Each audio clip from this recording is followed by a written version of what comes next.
ستندم. نعم، ستندم. ليس لأنك فشلت، بل لأنك تأخرت، لأنك ضيعت فرصا وسكت حين كان يجب أن تتكلم.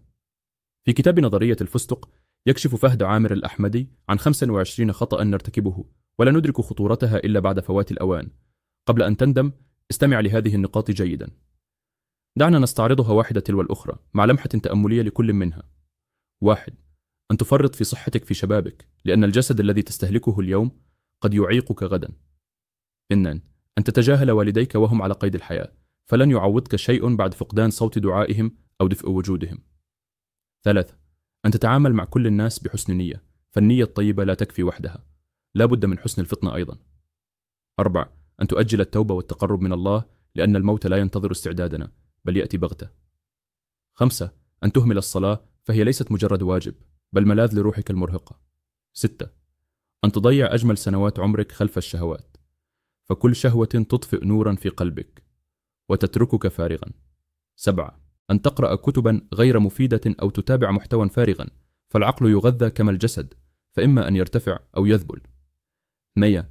أن تضيع وقتك مع أصدقاء السوء، فالرفقة الفاسدة تسرق منك العمر دون أن تشعر. 9. أن تتعلق بأشخاص لا يرون قيمتك، فمن لا يراك جميلا لا يستحق أن يكون مرآتك. 10. أن تضيع عمرك دون هدف واضح، فمن لا هدف له صار وقته نهبا للضياع. 11. أن تندم على كل لحظة أنفقتها في غير طاعة الله لأنك كنت قريبا واخترت البعد. 12. أن تغتر بنفسك وبقدراتك وتتكبر على الآخرين، فالغرور سم والتواضع دواء. 13.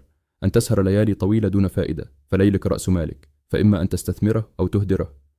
14. أن تضحك كثيرا وتنسى حقيقة الدنيا، فالضحك جميل، لكن لا تنسى أن هذه الحياة امتحان. 15. أن تكون قليل الحياء سريع الغضب، فمن فقد الحياء فقد النور الذي يهديه. 16. أن تتحدث في أعراض الناس وتنسى نفسك، فكما تدين تدان. 17.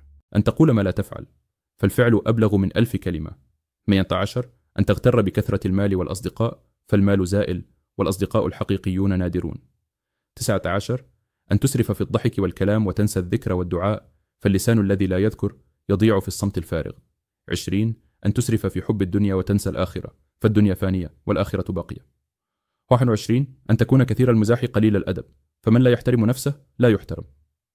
22. أن تتأخر في الزواج بلا سبب شرعي، فالتأجيل أحيانا يفوت فرص السكن والمودة.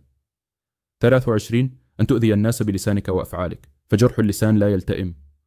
24. أن تكثر من الجدال والمراء وتنسى الأدب واللين، فلا يقنع الحق بالصوت المرتفع بل بالحكمة والرحمة. 25. أن لا تستعد للقاء الله، لأن النهاية قادمة، فهل أعددت الزاد؟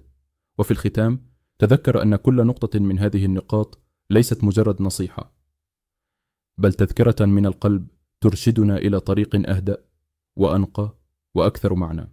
اكتب في التعليقات أي نقطة شعرت أنها تمسك شخصيا، ولا تنسى الاشتراك في القناة، لأن القادم سيغير طريقة تفكيرك بالكامل. شارك هذا الفيديو مع من تحب، فربما تنقذ به شخصا من ندم قادم.